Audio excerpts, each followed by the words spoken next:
Bonjour les amis, bienvenue sur ma chaîne, j'espère que vous vous portez bien. Moi c'est Coco. Je fais cette vidéo pour vous parler des conditions dans lesquelles je suis quittée de la Russie pour la France. Pourquoi j'ai fait le choix de laisser mes études là-bas et de venir continuer ici. La première raison pour laquelle je dirais que j'ai quitté la Russie, c'est par rapport à la langue. Parce que déjà, je faisais une filière assez littéraire. Il fallait beaucoup de recherches. Il fallait comprendre beaucoup de choses. Il y avait des articles à mémoriser et tout. Du coup, je m'en sortais pas. J'étais pas au même niveau que les étudiants russes parce que il fallait à chaque fois que je traduise un mot que je comprenais pas. Il fallait que je demande la définition. Encore que les professeurs, pour eux, il y a certains professeurs qui parlaient anglais, du coup, ils arrivaient à traduire en anglais. Mais moi, l'anglais, c'était pas trop mon fort aussi à l'époque. À un moment donné, je me suis dit, il va falloir que... Je voulais vraiment partir, quoi. Je voulais vraiment partir et j'ai pris ma décision, je suis partie. La chose qui a vraiment motivé ma décision de partir de la Russie, c'était par rapport au cursus. Faut dire que là-bas, le cursus licence bachelor, c'est 5 ans. Pourquoi je dis 5 ans? A priori, c'est 4 ans parce que ils font la licence là-bas en 4 ans. Mais avec l'année de langue, si vous arrivez, si vous parlez pas russe, ça vous fait 5 ans. Et 5 ans, c'est un master en France. Mais 5 ans, j'ai un master, wesh! Ce qui m'a le plus saoulé, franchement, c'était le travail.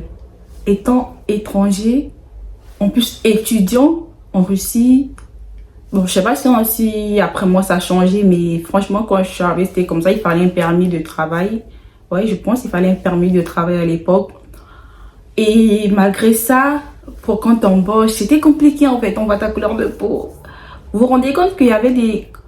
Quand je suis arrivée, à l'époque, il y avait des gens qui... Genre, ils te croisent à la route, quoi. Ils veulent prendre un selfie avec toi parce que ils n'avaient jamais vu de noir dans leur vie, en fait. Il est là, il mate ta peau, il te regarde et tout. Il est impressionné, en fait, de voir un noir parce qu'il n'avait jamais vu un noir de sa vie, en fait. Du coup, c'est un pays qui n'a pas eu beaucoup de noirs. Et c'était un peu compliqué d'accepter que les gens viennent chez eux, les gens viennent travailler chez eux. C'était un peu compliqué. Et le salaire, c'était pas ça. Franchement, le salaire, il répondait pas. Tu vas travailler de 8h à 20h. Franchement, 8h à 20h, c'est trop pour le corps de quelqu'un, le cerveau. Et moi, je suis très flemmard.